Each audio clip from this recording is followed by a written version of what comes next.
Scholastic, the weekly web show for the avid comic book reader and those who aspire to become so. Now, you might have heard that kids don't read comic books. That's been the rallying cry of the big two for a few years now, as their kids' titles downsize again and again, and the scheduling of their animated series become more and more sporadic, or heck, just downright unreliable. But then why is Boom Studios' Adventure Time comic selling better than Captain America and Black Widow, Smallville Season 11, and Fables?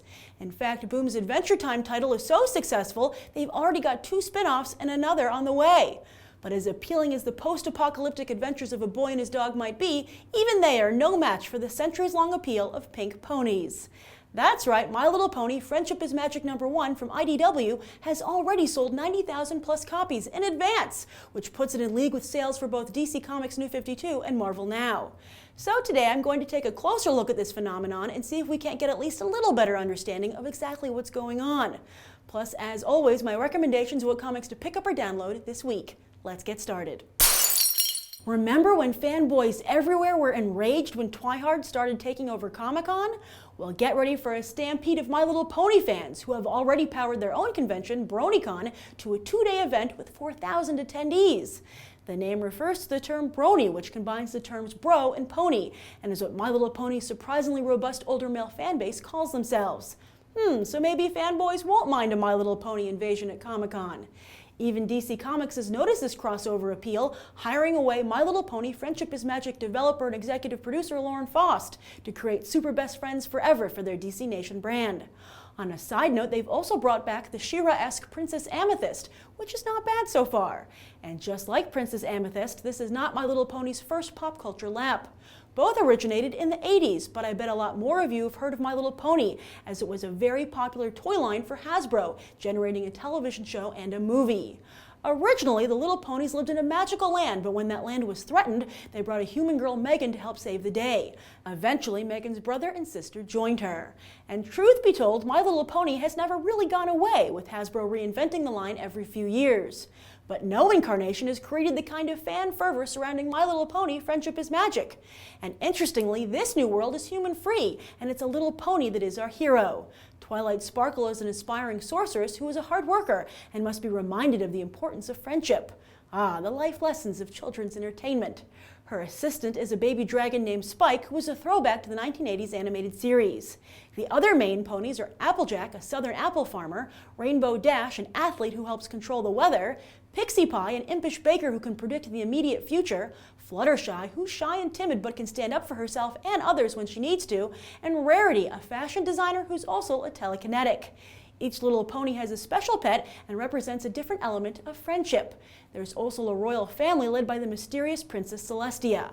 If you'd like to watch the first episode, it's actually available here on YouTube, and I've put a link in the video description. To be perfectly honest though, I couldn't get through it. But even so, I'm certainly still going to give the comic a shot. It's written by up-and-coming artist and writer Katie Cook, who created the webcomic Gronk, and drawn by Andy Price. Cook has promised that the comic won't be merely episodic, but deliver more in-depth stories. Now, no matter what you might think of all this, I encourage you to remember that the comic book industry needs all the new readers it can get, and current readers should understand that, embracing instead of mocking those who decide to give comic book culture a try. But it's not just high-fidelity-esque readers who are to blame, as publishers can also make new readers feel unwelcome. Remember Veronica, who came on the show a few months ago to discuss her love of Young Justice and how she's trying to get into comics? Well, she went to McDonald's recently to get one of their new Young Justice Happy Meal toys. Not only to have to ask for the boy toy, but to discover that neither Miss Martian nor Artemis were a part of the lineup. Instead, Batman and Superman took their places, and those adult heroes aren't even on the team.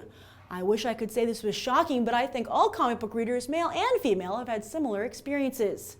So if you see a My Little Pony fan wander into your comic book store to pick up this new comic, welcome them to the wonderful world of comics, and suggest that along with My Little Pony #1, perhaps they might want to also try Amethyst, the New 52 Wonder Woman, before Watchmen Silk Spectre, Journey into Mystery, or Fables, because comics can be magic too.